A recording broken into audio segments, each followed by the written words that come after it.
Durante a fase da convenção, os partidos políticos praticamente se agrupam em três. Eu tenho aqui o grupo dos girondinos, tá? Eu tenho aqui o grupo dos girondinos. Esses girondinos são elementos da alta burguesia, são praticamente eles que estavam no poder durante a fase da Assembleia.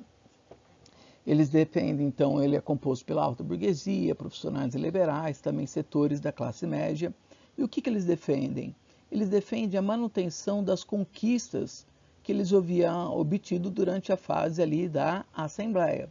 Então, qual a forma de governo que eles defendem? Eles defendem, por exemplo, a manutenção da monarquia constitucional. Então, o rei permanecendo no poder, eles querem libertar o rei, a monarquia constitucional, e querem que o rei governe.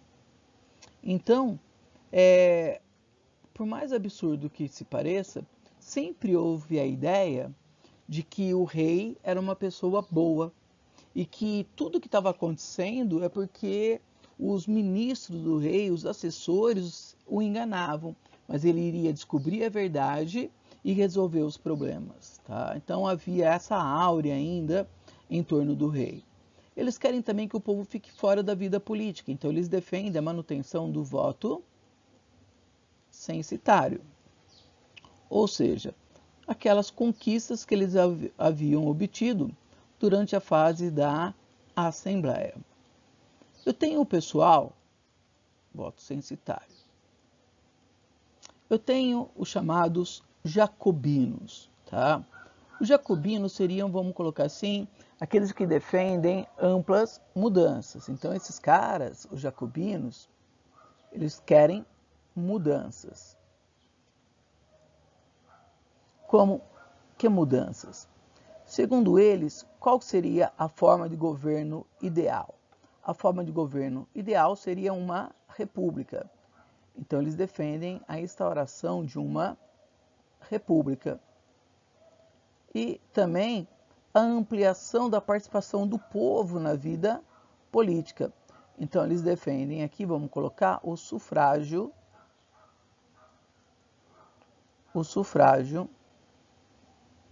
universal. Esse sufrágio universal, né, ele tem uma restrição. Ou seja, todos podem votar, o rico e o pobre? Sim, mas apenas os homens, tá? As mulheres estariam fora da vida política. E elas que participaram de maneira intensa de todo o processo revolucionário. Invadiram o Palácio de Versalhes, colaboraram na queda da Bastilha. E eu tenho o pessoal da planície ou pântano. Esse pessoal da planície ou pântano seria elementos da alta burguesia, mas o que caracteriza eles? É que eles não possuem, deixa eu colocar aqui, ó, eles não possuem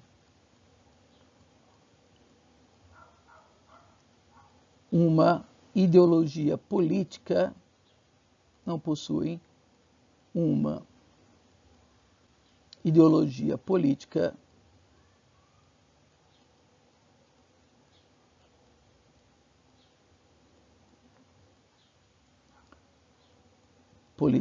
definida.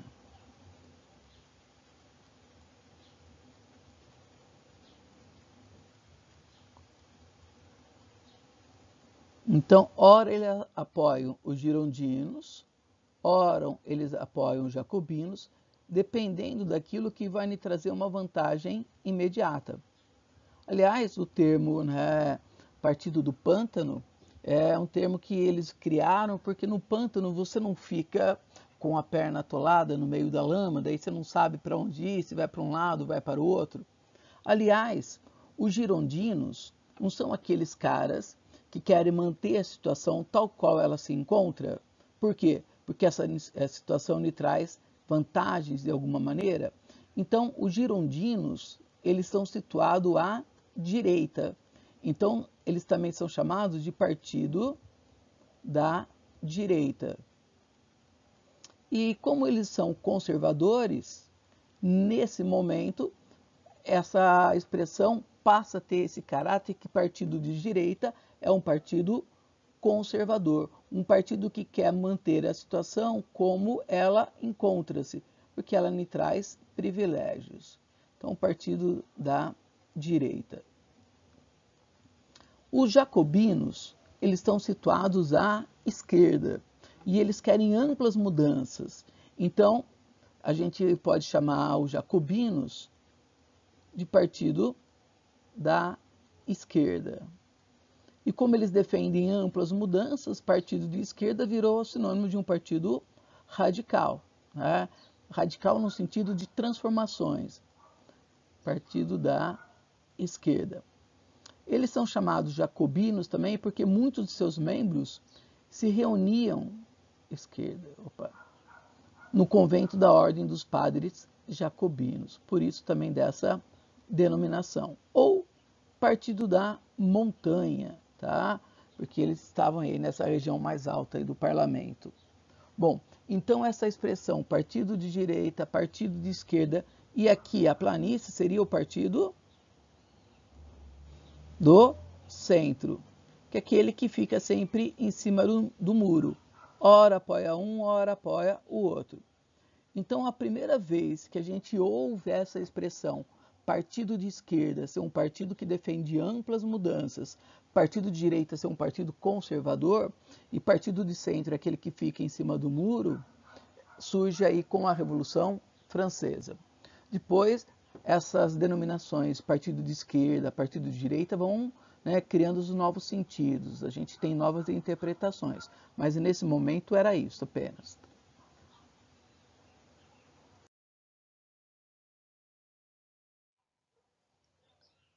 Então, na fase da Convenção, que vai de 1792 a 95, nesse momento o poder é exercido pelos jacobinos. Bom, o que a gente tem que lembrar? Se o poder é exercido pelos jacobinos, e os jacobinos são aqueles que estão à esquerda, que são os radicais, tá? Então, o que eu já chego à conclusão? Que seria o momento mais radical da Revolução Francesa, tá? Se os jacobinos são radicais e eles estão no poder, seria o momento mais radical de transformações mais profundas dentro desse processo revolucionário. Então eu tenho aqui a aprovação de uma nova Constituição, tá? Então eu tenho agora a Constituição de 1793, que eles passam a chamar de Constituição do Ano 1, porque eles criam aí um calendário revolucionário. Segundo eles, a melhor forma de governo é uma república.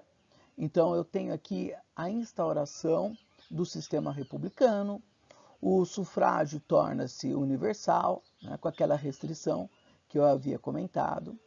Então, ele deixa de ser censitário, que é o voto baseado na riqueza, e agora todos aqueles que são homens maiores de 21 anos têm o direito de participar da vida política. Eu tenho o confisco dos bens dos emigrados. Vocês lembram quem que eram os emigrados? Eram aqueles elementos da nobreza, tá? Então, eram os elementos da nobreza que fugiram do país em busca de alianças militares para acabar, né? Então, os elementos da nobreza que fugiram do país em busca de alianças militares para destruir a revolução. Então, esses caras agora são considerados traidores da França e seus bens são confiscados, que fugiram. E essas alianças contra a França, elas começam a se formar.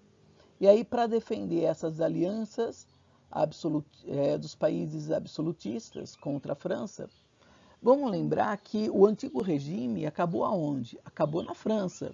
Ao redor da França, ele continua existindo. E esses países temem que essas ideias revolucionárias cheguem até eles. E aí, então, para defender a França dessas alianças, eu tenho a criação do Comitê de Salvação Pública. que seria esse Comitê de Salvação Pública? Ele seria, vamos colocar aqui, o Exército Revolucionário da França. O Exército Revolucionário da França, tá? É nesse momento que quem que vai surgir como líder desse exército, como um grande general? Napoleão Bonaparte. Então, Napoleão Bonaparte começa a aparecer aí no cenário político dentro desse contexto. E eu tenho o Tribunal Revolucionário. Bom, para que serve qualquer tribunal? Qualquer tribunal serve para julgar, tá? No caso aqui, eles vão julgar quem? Eles vão julgar os traidores da Revolução. Então, julgar os traidores da Revolução. Os traidores da Revolução. Quem é que passa a acumular o cargo de presidente do Comitê de Salvação Pública, de presidente do Tribunal Revolucionário? Um cara chamado Maximiliano Robespierre, tá? Robespierre.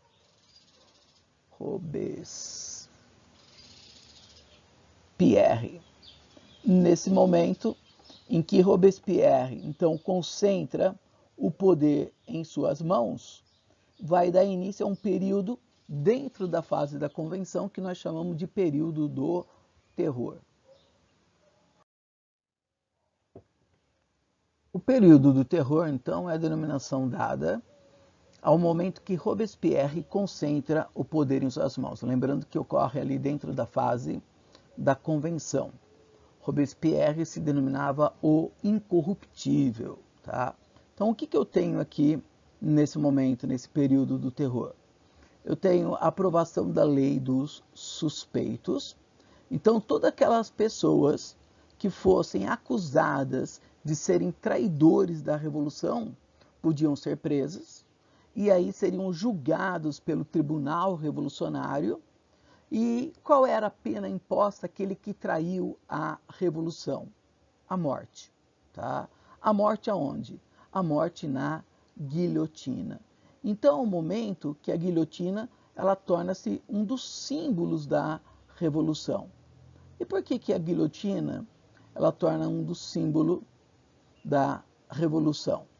Pelo seguinte, eu tenho uma questão, vamos colocar aqui, ó, uma questão humanitária, tá? Uma questão humanitária. Como uma questão humanitária, pessoal? A guilhotina, algo humanitário? Sim, por mais absurdo que se pareça.